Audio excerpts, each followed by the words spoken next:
What if just 5 minutes could completely rewire your brain for laser-sharp focus? In this video, we uncover the hidden neuroscience behind attention that experts rarely share.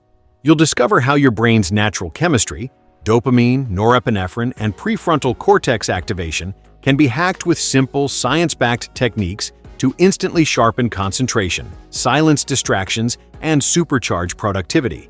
Forget endless productivity hacks. This is not about willpower. It's about tapping into your brain's hardwired focus systems. Whether you're studying, creating, or chasing big goals, these 5 minutes could change the way you work forever. Get ready to unlock the untold science of focus and turn your distracted mind into a precision tool. Picture this: 5 minutes from now, the brain flips from scattered to surgical. Not because of motivation, but because a tiny cluster of neurons changes state, and everything follows. Attention is not a character trait, it's a switchboard. When arousal sits too low, thoughts drift. When it spikes too high, hands shake and tabs multiply. The goal is a clean, deliberate state change that locks perception onto one target and mutes the rest. That's what this session does. For the next minutes, think like a neurologist and act like an athlete, precise, fast, and repeatable. We will not chase hacks. We will control inputs, trigger the right neurochemical wave, and ride it to deep work. The promise is simple. Give 5 minutes of focused application and receive a brain that obeys. The protocol is short, the effect is immediate, and the skill compounds. Ready to shift gears on command. The 5-minute gear shift focus is not a mystery. It is a physiological mode the brain can select on command when the right signals are sent. Think of it like dropping a car into the exact gear for the road ahead. Too low, the engine lags. Too high, it redlines and stalls. The target is a clean, mid-range state where perception sharpens, noise fades, and action becomes simple. That state is governed by a noradrenergic switch that responds to fast, precise cues. The mistake most people make is arguing with distraction instead of shifting state. The brain doesn't negotiate. It responds to inputs with predictable outcomes. So here's how to seize the next 5 minutes with ruthless clarity. Start by interrupting autopilot with a controlled jolt that signals readiness. 10 seconds is enough. A rapid posture change, a firm tactile squeeze, a brief cold splash, or a brisk inhale through the nose with a long, steady exhale. The specifics matter less than the intent. Create a short spike that says, "Wake up. We are switching context now." Immediately define a single visible target. Write one line that describes the exact action. Outline the first paragraph, solve the first problem, edit lines 1 to 10. The brain favors concrete endpoints because they collapse ambiguity, and ambiguity is friction. Now prune input channels, silence notifications, narrow the visual field to the task, remove one object that doesn't belong. This simple subtraction frees bandwidth instantly. Commit to a short, non-negotiable duration. 5 minutes is enough to engage the circuitry and build momentum. Announce the start with a cue phrase that feels like a command. Lock in now, then move. The shift will be felt in the first seconds. Breathing steadies, eyes settle, inner chatter loses volume. That sensation is not motivation. It is the system aligning. Use it. Maintain steady pace, not speed. The goal is signal clarity, not pressure. If distraction pings, treat it like a passing car, not a detour. Observe it. Let it go. Return to the line. This is not about becoming a different person. It is about asking the same brain to operate in a different mode on purpose. Expect mild resistance in the first minute. That is residue from the previous state. Don't fix it. Finish the next micro-step. The key is chaining actions that confirm the new mode. Read the next sentence, type the next line, solve the next subproblem. Each completion is a proof of work that deepens the lock-in. If arousal rises too high and edges into jitter, slow the exhale and soften the jaw. If it dips too low, reapply a mini novelty cue for 3 seconds, then resume. Think of yourself as the operator, not the passenger. You are toggling a switch, not asking for permission. When the timer hits 5, stop and take stock. If momentum is strong, set the next short block immediately. If not, mark exactly where to resume and step back for a minute to preserve the gain. It is called the locus coeruleus, and its job is to broadcast noradrenaline to the cortex and set the operating mode for how perception and decisions unfold. When this system is in the right mode, attention narrows on the target, distractions lose weight, and actions feel coordinated and purposeful. When it drifts, attention scatters, scanning widens, and the mind starts sampling anything novel. That shift is not random. It follows a logic that toggles between two styles of behavior, exploiting one clear path or exploring for a better one. The practical key is learning to nudge this dial toward the mode that serves the task at hand. Think of two patterns the locus coeruleus can run. In a phasic, task-locked mode, baseline activity sits in the middle and responds with brief spikes to relevant signals. That creates crisp gain on what matters and suppresses the rest. In a tonic, roaming mode, baseline sits higher, and the system leans towards scanning and switching. Neither state is good or bad. Each has a purpose. The problem is misalignment. Trying to do deep work while the system favors exploration feels like steering on ice. You push, it slides. The fix is not force. It is calibrating the system into phasic readiness so the brain can exploit one target with precision. This calibration begins with awareness of state. Pupil size, micro-restlessness, urge to check, and a widening of visual attention often signal a shift toward exploration. A tightening of breath control, steadier gaze, and a felt click into sequence signal a return to exploitation. That awareness lets you act before the drift steals your session. Use a short, deliberate cue to invite the phasic mode. Reduce background novelty, define one clear objective, and add a brief jolt that says, "Pay attention here." You are not suppressing curiosity. A compact pre-task ritual moves the needle. A single command phrase, a physical anchor, and an immediate first action that yields feedback. This flips the system from scanning to selecting. Notice the felt difference when the blue switch engages. Visual contrast pops. Time feels less slippery. Internal narration quiets because selection pressure is high and alternatives are muted. If drift returns, do not interpret it as failure. It is physiology doing its job. Reapply a micro-intervention and re-enter. Over days, the response curve sharpens. The dial becomes easier to set. Work begins to feel like a sequence of deliberate locks rather than a tug-of-war with distraction. This is not mystical. It is the brainstem giving the cortex a clean runway and a green light. Precision arousal, not hype peak focus, lives in a narrow window, and getting there is chemistry, not cheerleading. When arousal is too low, the mind drifts, scanning for novelty and finding reasons to delay. When arousal is too high, the system jitters, thoughts fragment, and control slips. The sweet spot is a mid-range noradrenergic state where perception sharpens, working memory stabilizes, and irrelevant inputs get muted. This isn't about feeling amped, it's about feeling precise. The body gives signals: steady gaze, grounded breath, quiet inner narration, and a clean sense of what to do next. The clock speed of thought feels tuned, not rushed. That is the target, and it can be reached in minutes with deliberate cues that nudge biology in the right direction without overshooting. Start by setting a clear, near-term objective that can be completed in a short block. Specificity trims cognitive noise and reduces the urge to roam.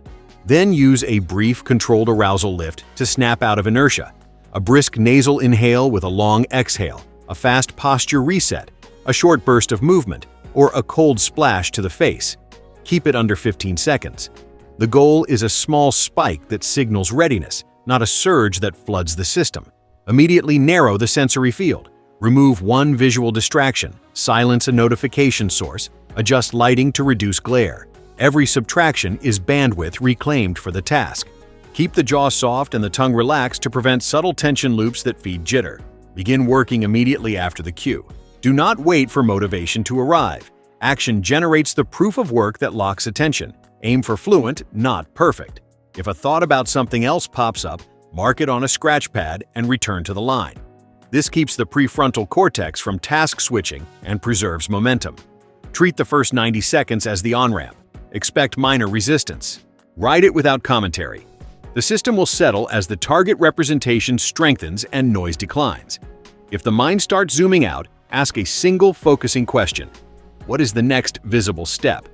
Answer it with a concrete action and do it immediately. If arousal drifts low again, reapply a 3-second novelty cue. Change one small element in the environment, stand and sit, switch the tactile anchor. If it climbs too high, pause for 2 slow breaths, lengthen the exhale, and resume. The result is a brain that enters focus without fanfare and stays there with minimal effort. Surprise as a focus lever. Attention snaps into place when the brain encounters something unexpected yet controlled. That jolt is not a gimmick. It is a targeted pulse that resets the noradrenergic system and flags the current cue as important. The trick is using surprise without chaos. Too much novelty shatters focus. Too little leaves the system sleepy. The aim is a brief, deliberate mismatch that wakes the circuitry and points it at one task. Think of it as tapping the accelerator to engage the gear, not flooring it and spinning out. The fastest way to do this is to inject a 10-second novelty cue that is sensory, safe, and immediately followed by a specific action. This is where many lose the thread. They chase stimulation for its own sake and then drift. You will do the opposite. You will create a single sharp marker that says, "Attend here," then you will move. Choose one fast, physical cue. A short burst of movement like 10 rapid calf raises or a quick stair sprint. A temperature cue such as cool water on the face or wrists. An auditory cue like a single, unusual sound played once at moderate volume. A tactile change in texture against the fingertips. Keep it brief and distinct so the brain registers it as new, not as noise. Pair it with a clean verbal command. If on paper, clear the desk and place just the single page needed. This removes competing salient signals that would otherwise absorb the surprise pulse. Breathe once with a firm inhale and a longer exhale to set the level, then begin. Keep the hands busy in service of the task, so motor circuits stabilize attention. Type the first line, draw the first diagram, solve the first equation. You're exploiting the window created by novelty, not waiting for a feeling to arrive. Expect a crisp uptick in clarity and readiness for about a minute. That's the opening. Use it to gain traction. If the mind tries to pivot to something else, mark that thought on a scratch note and resume without commentary. If agitation creeps in, soften the exhale and slow the tempo for 3 breaths. If energy dips, add a second micro cue. Change posture, adjust lighting, or touch a different texture for 2 seconds, then continue. Keep the novelty small and bound tightly to the task so it remains a lever, not a lure. The goal is a controlled spark that flips the system into selection mode, where relevant signals get louder and irrelevant ones fade. Close the short cycle by naming exactly what moved forward and pointing to the next step. This teaches the brain that surprise leads into focus, which leads into progress. With repetition, the cue becomes a conditioned doorway into deep work, and the novelty required gets smaller over time. You are not relying on willpower. You are teaching the system a reflex: surprise, select, execute. The predictive brain snap. The brain is a prediction machine. At every moment, it guesses what comes next, then filters reality through that guess to save energy. That works until the guess is wrong. A small, strategic prediction error is exactly what snaps attention into the present. The goal is not to shock the system, but to introduce a precise micro mismatch that says this matters now. When the brain detects that mismatch, it reallocates resources. Sensory gain increases on the relevant channel, irrelevant inputs get dampened, and prefrontal control tightens. You are going to use that reflex on purpose. The fastest route is to slightly violate expectation, then immediately feed the system a clear, solvable step so the energy rerouted by the mismatch has somewhere to go. Start by stating what you expect to do in the next 60 seconds, out loud and in concrete terms. Then change one element of the setup that makes the routine feel different but not distracting. If you normally sit, stand. If you usually type, start with pen on paper for the first line. If your screen background is cluttered, switch to a blank, high-contrast workspace. This is not decoration. It is a subtle pattern break that creates a frictionless prediction error. Pair that with a focusing question that tightens selection. What is the next verifiable action? Answer with a single move you can complete in under a minute. Begin immediately. The mismatch flags the moment. The action converts the flag into traction. Use the eyes as a steering wheel. Fix gaze on the exact target. The sentence to rewrite. The cell range to analyze. The diagram to sketch. Keep the head still for the first 20 seconds. Stabilizing the visual channel reduces bottom-up noise and helps the system lock onto the new pattern. Monitor internal narration. If it starts forecasting too far ahead, pull it back with a simple prompt. Here is the one step. Then do it. Each finished micro-step updates the brain's model and shrinks the gap between prediction and reality. That shrinking gap feels like momentum because it is reduced uncertainty. If you sense the mind slipping back into autopilot, inject a fresh micro-mismatch without leaving the task. Change the writing tool weight, swap keyboard hand position for 3 words, alter the line spacing, or adjust the ambient sound from silence to soft brown noise. Keep the change tiny and reversible. You're signaling novelty while protecting continuity. Immediately reaffirm the target with a crisp label and execute the next step. Think of it as tapping the attention accelerator, not changing lanes. The objective is a controlled climb into deeper engagement, not a hunt for stimulation. Close the 2 to 5 minute window by naming exactly what shifted. The specific lines written, the problem framed, the outline locked. Then set the very next prediction explicitly so the system expects to continue. Next, define the 3 subheads. Next, compute the second variable. Next, mark the key citations. This keeps the adaptive loop running. Predict, act, update, narrow. With repetition, the mismatch required gets smaller because the brain learns that these cues mean precision, not chaos. Autopilot stops being the enemy and becomes the default you interrupt on command. Sensory gatekeeping in action. Attention is a gate, not a vacuum. The brain filters far more than it processes, and focus improves the moment the filter stops letting junk through. Most people try to add more willpower when they should remove interference. Think like an engineer. Your task is the signal. Everything else is noise. Gatekeeping begins by deciding which inputs are allowed to touch the task for the next 5 minutes and which are denied entry. That decision needs to be visible in the environment and felt in the body. Begin with a swift sweep. 1 screen, 1 window, 1 document, 1 tool. Dim or close everything else. If working off-screen, place only the required page and the minimum instrument in reach. This subtraction has an immediate effect because the brain's salient system stops flagging irrelevant cues, freeing bandwidth for the work in front of you. Lock your sensory posture. Vision drives selection, so set the eyes first. Put the target at a comfortable distance, center it, and remove glare or high-contrast clutter at the edges of your field. The payoff is fast. Fewer microsaccades chasing stray stimuli, more stable fixation, better working memory performance. Align the body so the head stays still for the first minute and the hands are occupied in service of the task. Idle hands invite scanning. Busy hands stabilize attention through sensoromotor coupling. Sound comes next. Silence notifications completely, not just vibrate. If silence feels empty, use consistent low-frequency noise to mask sporadic sounds. The rule is simple. Continuous audio can fade. Intermittent audio hijacks. Taste and smell rarely help focus, but they can anchor state.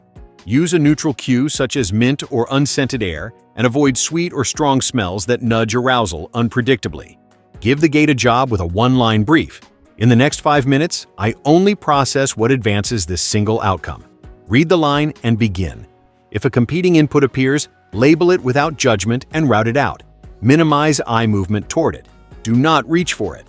Write a short placeholder if it truly matters and return to the line. Each successful refusal strengthens the gate. If a stubborn source remains, solve it physically. Turn the device face down and out of sight. Shift the chair to remove a visual distraction, close the door, change your position by half a step. You are shaping the environment until it stops negotiating for your attention. This is not rigidity, it is design. Calibrate the gate in real time. If the mind feels fuzzy, the gate is too tight or too loose. Too tight feels airless and brittle. Loosen slightly by widening the visual field a touch or allowing soft background noise. Too loose feels leaky and impulsive. Tighten by centering the target and lowering brightness or contrast around it. Use breathing as the manual override. A longer exhale quiets internal noise. A slightly sharper inhale turns the lights up without turning them harsh. Keep your cue phrase handy. Repeat it when the gate wavers, then act immediately. The faster the return, the less momentum is lost. Close the cycle by inspecting the gate's performance. What bled through? Which channel caused the most friction? Adjust the environment for the next block before the block begins. Move the offending object permanently. Change a notification rule at the source. Save a workspace preset that launches only the tools you need. Over days, you will build a personal gate that snaps into place in seconds. The result is not sterile, it is clean. Clean inputs produce clean thinking. Clean thinking produces clean output. Time boxing, the neurocycle. Deep focus is not a marathon, it is a rhythm. Locking attention on command gets easier when the brain knows the exact pattern it will run and for how long. The neurocycle has 3 parts that repeat cleanly. A short ramp to enter the state, a tight work block to exploit it, and a micro-recovery to preserve it. The ramp is the handshake. It tells the system what matters, sets arousal in the sweet spot, and clears interference. One line written, one theorem step verified, one figure labeled. Clarity trims cognitive noise and narrows selection. Second, run a controlled arousal set.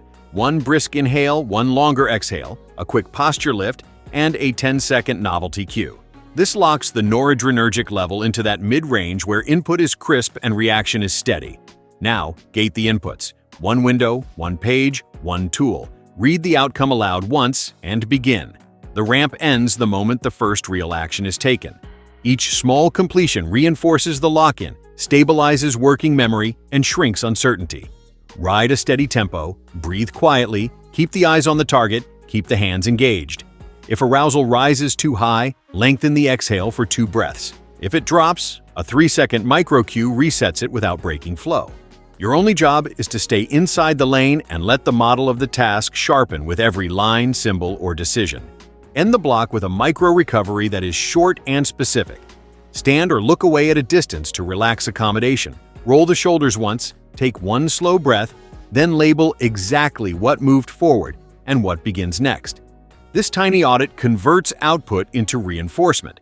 It also prevents the classic crash that follows overextension. The brain binds effort to progress when progress is named. Keep the recovery under 60 seconds. It is maintenance, not escape. If you need to switch tasks, set the next outcome before you move. If you will continue, start the next ramp immediately and ride the momentum. Stack 2 or 3 cycles and stop while clarity is still high. Ending on quality teaches the system that focus is renewable, not a gamble. Over days, tune your cycle length based on signal, not ego.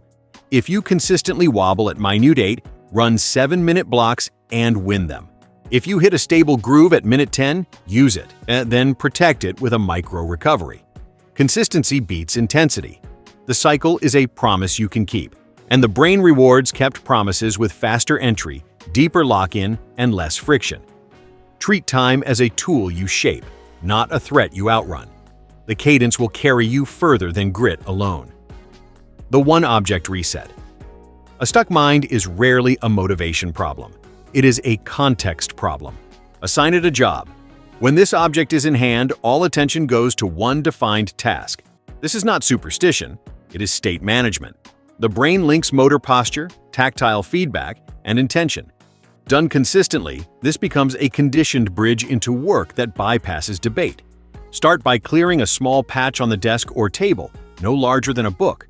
Place only the task materials and the object. Name the task in one line, out loud. Grip the object with deliberate pressure for 3 seconds, then set it down exactly where it will remain while the work happens. That move tells the system this is the anchor, not the distraction. Now pick up the primary tool and execute the first micro action in under 5 seconds. The sequence matters. Touch signals readiness, placement signals commitment, action locks the state. Keep your eyes on the work surface. If the mind reaches for a different thought, briefly touch the object again without looking away, then continue. The hand becomes a metronome for attention, a rhythmic reminder that selection beats rumination. If the loop tries to relaunch, do not argue with it. Use the object to cut it. Rotate the object once between fingers and return to the line. The tactile change is a micro-novelty cue that snaps the predictive system into the present without derailing flow. If frustration rises, soften the grip, lengthen the exhale, and resume. If energy dips, tap the object twice with a crisp sound and proceed. Keep all interactions under 2 seconds. The object is a lever, not a toy. You are training a reflex. Touch, target, task. Over a few sessions, the brain learns that this sequence predicts progress, and the resistance curve drops. The moment your hand feels the surface of that anchor, attention tightens, and the next move becomes obvious. Treat the one-object reset like a switch you flip, not a ritual you worship. It should feel clean, fast, and reliable. A single tactile anchor, a single line of intent, a single immediate action. That is enough to turn a jammed state into forward motion on command. Cognitive friction audit. Focus leaks through tiny cracks, not dramatic failures, just a dozen small frictions that steal clarity before work even starts. A cognitive friction audit patches those leaks in 60 seconds, so the next 5 minutes run clean. Begin by naming the single outcome for this block in one line. Ambiguity is the first friction. Remove it. Now scan your setup with ruthless honesty. Anything not required becomes drag. Close it, move it, mute it, or hide it. Visual clutter multiplies decision points. Every extra icon, tab, or object is a tiny fork in the road the brain needs to ignore. Disable one-click temptations that open rabbit holes. If the task requires the web, use a fresh profile with only the necessary tabs. The aim is to turn your environment from a casino into a workshop. Resolve task ambiguity before you start moving. Friction hides inside undefined verbs. Replace research with collect 3 references. Replace write with draft the intro sentence. Replace analyze with compute variance for column B. Clear verbs reduce micro-choices and free the prefrontal cortex for actual thinking. Prepare your inputs so the first action is mechanical, not evaluative. Open the file at the exact line. Load the dataset to the right view. Place the paper at the paragraph to edit. Make starting feel like continuing. Fix ergonomic snags that quietly drain focus. Adjust chair height so elbows are near 90 degrees. Position the screen so eyes are level with the top third. Reduce glare and drop excessive brightness that strains vision. Coil or remove cables that tug or catch. Place water within reach to prevent needless trips. These details seem small until they are solved, and then work feels lighter because the body stops complaining. Create a single capture lane for stray thoughts. Friction spikes when the mind tries to remember everything. Keep a scratch pad in the corner of your field. When an unrelated thought appears, write 3 words and return to the line. No elaboration. This preserves attention without creating a second task. If you consistently log the same type of stray, that's a systems problem to solve after the block, not during it. Now run a final 30-second check. 1 outcome stated, 1 workspace visible, 1 tool ready, notifications silent, scratch pad set, body aligned. Breathe once with a longer exhale to steady arousal. Stand, breathe in sharply once, breathe out longer, and say the target in 1 short line. Then act within 3 seconds. This is the small moment where most people hesitate and lose the window. Do not negotiate. The brain obeys clear signals delivered with timing and follow-through. Vision narrows, noise drops. The work becomes a sequence, not a fight. That is the blue dot doing its job, broadcasting readiness, amplifying what matters, muting the rest. Lock the lane with ruthless simplicity. You are running a protocol that turns physiology into performance on command. The brain rewards clarity with momentum. Momentum turns minutes into output. Close each microblock as a creator, not a critic. Name what moved forward and state the next concrete step. Then either ride the groove into another short block or place the anchor on the materials and step back on purpose. Ending clean protects confidence and teaches the system that focus is renewable. Over days, the entry becomes faster, the lock-in deeper, and the environment feels like an ally because it was designed to be one. This is not about becoming someone else. It is about mastering the switch that has been there all along and using it with intention. Right now is the rep that matters. Say the target, touch the anchor, start the first action, hold the lane for 5 minutes. Let the work prove the state. Then do it again. Precision beats pressure. Consistency beats intensity. Command the blue dot and the brain will follow.